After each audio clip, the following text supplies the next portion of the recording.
Hello friends हम MP exams की preparation कर रहे हैं। इस वीडियो में हमें लोक नृत्य, लोक नाट्य और लोक गायन के बारे में जानना है।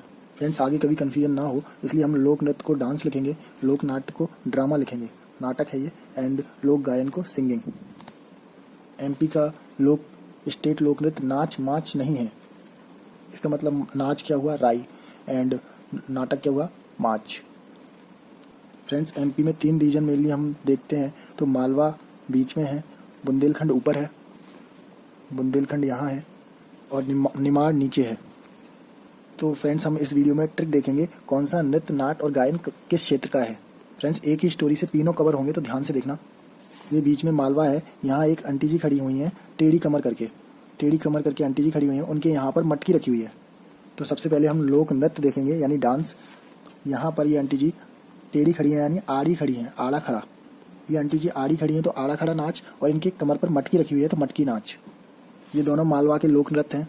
अभी बुंदेलखंड के लोक नृत्य लिखते हैं। अब फ्रेंड्स ये आंटी जी को पानी भरने जाना है। 2 ऑप्शन है, या तो ऊपर बुंदेलखंड में जाए या फिर नीचे निमाड़ की साइड जाए। फ्रेंड्स ऊपर पानी भरने में बहुत प्रॉब्लम आने वाली है, आप देखना। जैसे ये आंटी जी ऊपर जाती हैं तो सबसे पहले इन्हें ऊपर राई का पहाड़ चढ़ना पड़ता है। ऊपर पहाड़ जैसा है तो ये राई का पहाड़ चढ़ना पड़ता है और ऐसे घूम के आना पड़ता है, सैर करके आना पड़ता है। तब यहाँ एक छोटी सी ढिमरी लगी हुई है पानी भरने के लिए, छोटी सी ढिमरी, उससे पानी निकल रहा है, उससे पानी भरना है। उसके अलावा भी यहाँ अभी नंबर नहीं आया, अभी धोबी बैठे हुए हैं, अपने नाड़ा वाले पजामा पहन लिए हुए धोबी बैठे हैं, आप तो ऐसे याद रखो। और दूसरा पास में ही अखाड़ा है, अखाड़ा के लोग आके बैठे हैं, वो पानी पियेंगे, तब इनका नंबर आएगा। तो बुंदेलखंड में पानी भरना काफ़ी टफ है। पहले तो राई का पहाड़ चढ़ के सैर करके आए, उसके बाद भी इनको धोबी और अखाड़ा वालों को पानी की पूर्ति हो जाएगी, उसके बाद इनका नंबर आएगा। तो इससे याद होता है ये राई का पहाड़ चढ़ के आई थी तो राई नृत्य, सैर करके आई थी ऊपर तो सैरा। फिर यहाँ पर छोटी सी ढिमरी से पानी निकल रहा है। नीचे हम देखेंगे कि पानी कैसे अच्छी तरह है, लेकिन ऊपर बुंदेलखंड में ढिमरी से पानी निकल रहा है तो ढिमरिया। फिर धोबियों का इंतजार करना पड़ेगा, जो नाड़ा पहने पजामा बैठे हैं। तो कानड़ा नृत्य धोबी समाज द्वारा होता है ये, एंड अखाड़ा के लोग हैं तो अखाड़ा नृत्य। तो फ्रेंड्स बुंदेलखंड के भी नृत्य हो गए। अब ये आंटी जी को मालवा से नीचे जाना है निमाड़ की साइड। तो निमाड़ में पानी भरने में उन्हें कोई प्रॉब्लम नहीं आएगी। यहाँ पर एक काठ की डंडी है और इसके आगे यहाँ पर एक गड्ढा है, गड्ढे में पर्याप्त पानी भरा हुआ है। उन्हें आंटी जी को आगे बस यहाँ आके बैठना है और बांसुरी बजानी है, जिसको हम फेफरिया बोलेंगे, फेफरिया बजाना है। अपने आप पानी यहाँ से भर के यहाँ कोई रख जाएगा। बस उनको काठ की डंडी पर बैठना। यहाँ पर काठ की डंडी में लिख देता हूँ, काठ की डंडी है और यहाँ गड्ढा है। आंटी जी को तो बस सहनाई बजानी है यहाँ बैठ के। तो इससे हमें याद हो जाएगा यहाँ काठी नृत्य, काठ की डंडी है काठी नृत्य। दूसरा काठ की डंडी यानी डंडा नाच। सहनाई बजानी है जिसको हम फेफरिया बोलेंगे तो फेफरिया नाच। और यहाँ पानी का गड्ढा है यानी गडगौर नृत्य। तो फ्रेंड्स जो आड़ी खड़ी थी मटकी लेके आंटी जी, वो ऊपर गई तो ये वाले बुंदेलखंड के नृत्य याद कराती है, और नीचे गई तो निमाड़ के नृत्य याद हो गए। यानी कि हमारे डांस तो कवर हो गए हैं। हालांकि एक चीज़ याद रखने वाली है, जैसे मैंने ये राई का पहाड़ बनाया तो बीच में राई बनाया, तो राई यहाँ का भी है और बघेलखंड का भी है, वो वैसे भी याद हो जाता है। और ये आड़ा खड़ा नाच था यहाँ पे फर्स्ट, वो यहाँ का भी है, मालवा का भी, और नीचे निमाड़ का भी है बस।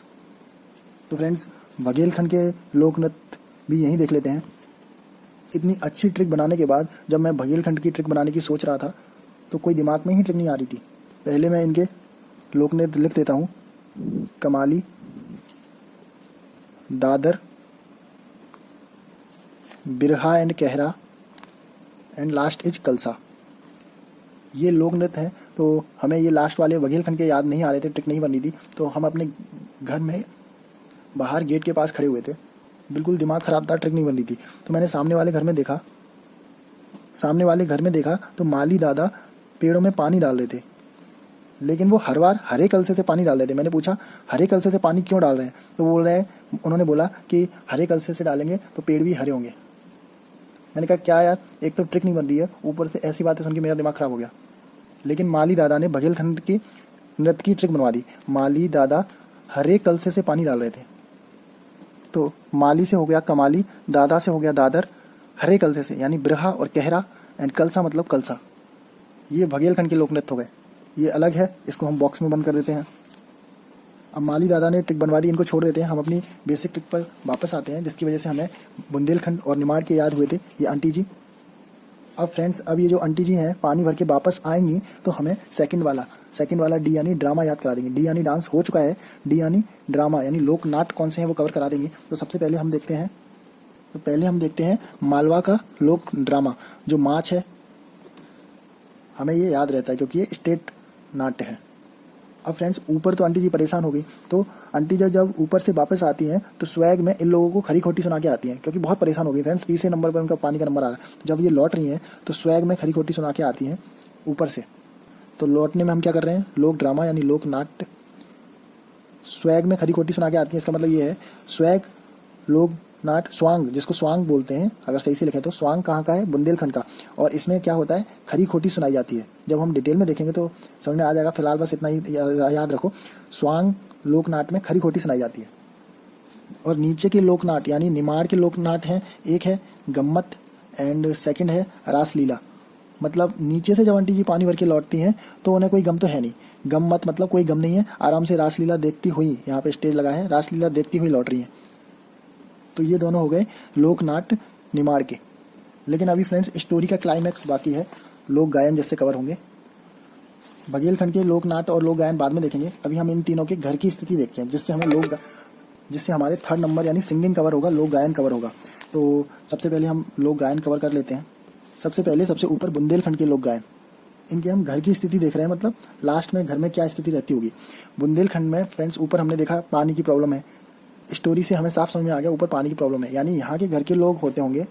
तो बुंदेलखंड के बेटा बेटी, देवी देवता, आला उदल, कोई भी हो, सारे पानी भरने में बिजी रहते होंगे। ठीक है, इससे हमें याद रहेगा बेटा बेटी, इससे याद रहेगा बेटा यानी बेराइटा, बेटी यानी बील बाटी, देवी यानी देवारी, एक और देव है यानी जगदेव, जिसको जगदेव का पुवारा बोलेंगे। आला यानी आला, उदल यानी दौलत या फिर हरदौली की मनौती है। एक्चुअली मैं यही बोलना चाह रहा हूँ, तो हरदौली की मनौती आप डायरेक्ट याद कर सकते हैं या उदल से याद आ जाएगी। ओके, ये लोक गायन है यानी घर की स्थिति है बुंदेलखंड की। अब देखते हैं मालवा के घर की स्थिति। ये सबसे बड़ा क्लाइमैक्स पॉइंट है। मालवा की आंटी जी पानी भरने जा रही थी, तो उनके घर की स्थिति क्या होगी फ्रेंड्स। अगर हम घर की स्थिति शाम को पता लगाएं तो उसके घर के सामने उसका निर्गुणी पति आ रहा है, भयंकर बारिश हो रही है। जब स्टोरी आप सुन लो, निर्गुणी पति तेज बरसाती संजा है, निर्गुणी पति गेट के सामने ही थर थरा के गिर गया। तेज बरसाती संजा को थर थरा के गिर गया मेरे सामने ही, क्योंकि सारा काम ये आंटी जी को करना पड़ रहा है। पति तो निर्गुणी है, निर्गुणी पति तेज बरसाती संजा को थरथरा के गिर गया मेरे सामने ही। मैं रियल स्टोरी बता रहा हूँ, मतलब मेरे सामने ही, ट्रिक में नहीं है। तो निर्गुणी से याद रहेगा निर्गुणी गायन। बरसाती संजा को, बरसाती से बरसाती वार्ता, संजा यानी संजा गीत, थरथरा के गिर गया, थरथरा यानी भरथरी गायन, गिर गया यानी हीड़ गायन। ये काफ़ी अलग लग रहा होगा आपको, मैं समझ रहा हूँ, लेकिन थोड़ा सा अरेंज करना पड़ता है। बरसाती तेज बरसाती संजा को एक रह गया है तेजाजी गायन। ये सारे गायन मालवा के हैं, ट्रिक याद रहेगी। फिर आते हैं सबसे नीचे निमाड़ के घर की स्थिति। निमाड़ में पानी की प्रॉब्लम है नहीं कोई, सब अपने काम में बिजी रहेंगे। जैसे गरबा खेलने वाले गरबा खेलेंगे, और छोटी बच्ची जिसका नाम मैं क्या रख दूँ, सान्या रख देता हूँ। छोटी बच्ची सान्या गुड़िया से खेलेगी, गुड़िया से खेल रही थी। अगर हम उनके घर की स्थिति देखेंगे तो यही दिखेगी।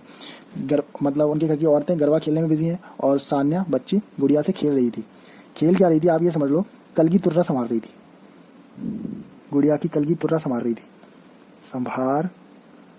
थी, ये याद करना है आपको। सान्या गुड़िया से खेल रही थी, खेल क्या रही थी आप ये मानो, कलगी तुर्रा संभाल रही थी।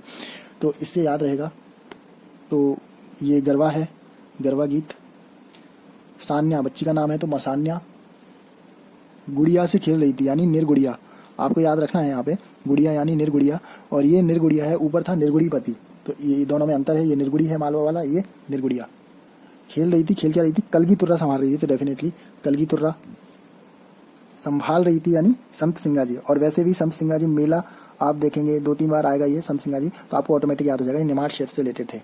एक और यहाँ पर फ्रेंड्स गायन निमाड़ में नाथ पंथी, ये कैसे भी याद कर लो आप, यहीं अगर ट्रिक बनाना चाहें तो बना सकते हैं, जैसे ये निमाड़ है, ये ना है, तो ऐसे बना सकते हैं नानी, तो ये बच्ची नानी के यहाँ खेल रही थी। ऐसे याद कर लो, ये नाथपंथी भी लोक गायन है, सबसे नीचे का यानी निमाड़ का। फ्रेंड्स, ये सारा कवर हो गया बघेलखंड का एक यानी पहला वाला, यानी डांस तो कवर कर लिया हमने, कैसे भी ट्रिक बनवा दी माली जी ने, लेकिन बघेलखंड के अभी लोक नाट्य यानी सेकंड वाला ड्रामा एंड सिंगिंग, ये दोनों बचे हुए हैं। 2-2 पॉइंट है, ये ध्यान रखना, ये हम करेंगे अभी। बघेलखंड के ये दोनों पॉइंट बचे हुए हैं, बाकी डांस, ड्रामा और सिंगिंग ये सब का कवर हो गया है। फ्रेंड्स, एक बार वीडियो अगर आप और देखेंगे तो आपको पक्का याद आ जाएगा। और फ्रेंड्स, हम हर डांस, ड्रामा और सिंगिंग को डिटेल में 1 बाय 1 देखेंगे।